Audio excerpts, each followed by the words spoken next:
ಗಣಿಗಾರಿಕೆ ಪ್ರಕರಣದಲ್ಲಿ ಎಡಿಜಿಪಿಗೆ ಬೆದರಿಕೆ ಮೇಲ್ಮನವಿ ಅರ್ಜಿ ವಜಾ ಮಾಡಲಾಗಿದೆ. ಸರ್ಕಾರಕ್ಕೆ ತೀವ್ರ ಮುಖಭಂಗ ಆಗಿದೆ. ಎಚ್.ಡಿ. ಕುಮಾರಸ್ವಾಮಿಗೆ ಸುಪ್ರೀಂ ಕೋರ್ಟ್ನಲ್ಲಿ ಬಿಗ್ ರಿಲೀಫ್ ಸಿಕ್ಕಿದೆ. ಅಕ್ರಮ ಗಣಿಗಾರಿಕೆ ಪ್ರಕರಣದಲ್ಲಿ ಎಡಿಜಿಪಿಗೆ ಬೆದರಿಕೆ ಮೇಲ್ಮನವಿ ಅರ್ಜಿಯನ್ನ ವಜಾ ಮಾಡಲಾಗಿದೆ. ಸರ್ಕಾರಕ್ಕೆ ತೀವ್ರ ಮುಖಭಂಗ ಆಗಿದೆ. ಸರ್ಕಾರವನ್ನ ತರಾಟೆಗೆ ತೆಗೆದುಕೊಂಡ ಸುಪ್ರೀಂ ಕೋರ್ಟ್. ಎಚ್.ಡಿ. ಕುಮಾರಸ್ವಾಮಿಗೆ ಸುಪ್ರೀಂ ಕೋರ್ಟ್ ಬಿಗ್ ರಿಲೀಫ್ ಕೊಟ್ಟಿದೆ. ಜೀವ ಬೆದರಿಕೆ ಪ್ರಕರಣವನ್ನ ದಾಖಲಿಸಿದ್ದ ಎಡಿಜಿಪಿ ಚಂದ್ರಶೇಖರ್ ಎಚ್ಡಿಕೆ ವಿರುದ್ಧದ ಎಫ್ಐಆರ್ ಅನ್ನ ಹೈಕೋರ್ಟ್ ಈಗ ರದ್ದು ಮಾಡಿದೆ.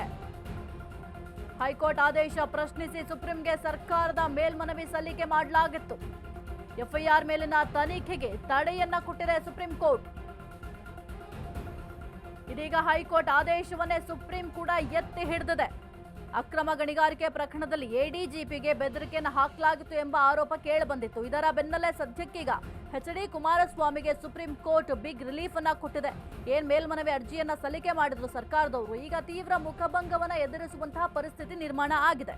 ಸರ್ಕಾರವನ್ನ ಸುಪ್ರೀಂ ಕೋರ್ಟೇ ತರಾಟೆಗೆ ತೆಗೆದುಕೊಂಡಿದೆ. ಜೀವ ಬೆದರಿಕೆ ಪ್ರಕರಣವನ್ನ ಚಂದ್ರಶೇಖರ್ ಅವರು ದಾಖಲು ಕೂಡ ಮಾಡಿದ್ರು. ಎಚ್ಡಿಕೆ ವಿರುದ್ಧದ ಎಫ್ಐಆರ್ ಅನ್ನ ಹೈಕೋರ್ಟ್ ರದ್ದುಗೊಳಿಸುವಂತೆ ಸೂಚನೆಯನ್ನ ಕೊಟ್ಟಿತ್ತು. ಈಗ ಏನ್ ಹೈಕೋರ್ಟ್ ಸೂಚನೆ ಕೊಟ್ಟಿತ್ತು ಆ ಆದೇಶವನ್ನ ಸುಪ್ರೀಂ ಕೋರ್ಟ್ ಕೂಡ ಎತ್ತಿ ಹಿಡಿದಿದೆ.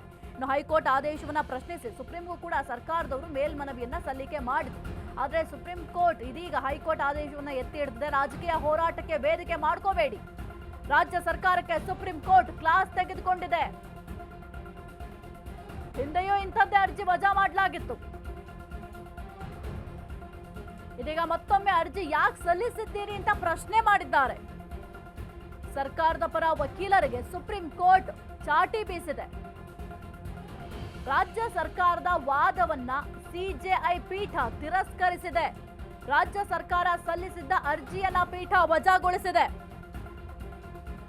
ರಾಜಕೀಯ ಹೋರಾಟಕ್ಕೆ ವೇದಿಕೆ ಮಾಡ್ಕೋಬೇಡಿ ಅಂತ ಸುಪ್ರೀಂ ಕೋರ್ಟ್ ಹೇಳಿದೆ. ಇನ್ನು ರಾಜ್ಯ ಸರ್ಕಾರಕ್ಕೆ ಸುಪ್ರೀಂ ಕೋರ್ಟ್ ಕ್ಲಾಸ್ ಕೂಡ ತೆಗೆದುಕೊಂಡಿದೆ.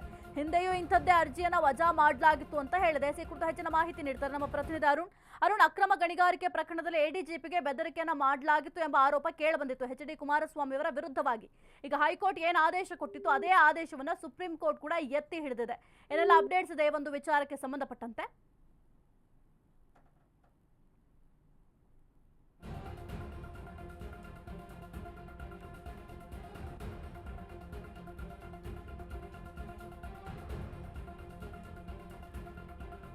ಅಕ್ರಮ ಗಣಿಗಾರಿಕೆ ಪ್ರಕರಣದಲ್ಲಿ ಎಡಿಜಿಪಿಗೆ ಬೆದರಿಕೆಯನ್ನು ಹಾಕಲಾಗಿತ್ತು ಎಂಬ ಆರೋಪ ಎಚ್.ಡಿ. ಕುಮಾರಸ್ವಾಮಿ ಅವರ ವಿರುದ್ಧವಾಗಿ ಕೇಳಿಬಂದಿತ್ತು.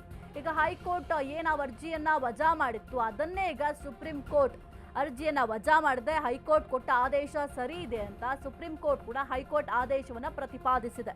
ರಾಜಕೀಯ ಹೋರಾಟಕ್ಕೆ ವೇದಿಕೆ ಮಾಡ್ಕೋಬೇಡಿ, ರಾಜ್ಯ ಸರ್ಕಾರಕ್ಕೆ ಸುಪ್ರೀಂ ಕೋರ್ಟ್ ಕ್ಲಾಸ್ ಅನ್ನ ತೆಗೆದುಕೊಂಡಿದೆ. ಹಿಂದೆಯೂ ಇಂಥದ್ದೇ ಅರ್ಜಿಯನ್ನ ವಜಾ ಮಾಡಲಾಗಿತ್ತು. ಇದೀಗ ಮತ್ತೊಮ್ಮೆ ಅರ್ಜಿ ಯಾಕೆ ಸಲ್ಲಿಸಿದ್ದೀರಿ ಅಂತ ಪ್ರಶ್ನೆಯನ್ನ ಮಾಡಿದ್ದಾರೆ. ಸರ್ಕಾರದ ಪರ ವಕೀಲರಿಗೆ ಸುಪ್ರೀಂ ಕೋರ್ಟ್ ಪ್ರಶ್ನೆ ಮಾಡಿದೆ.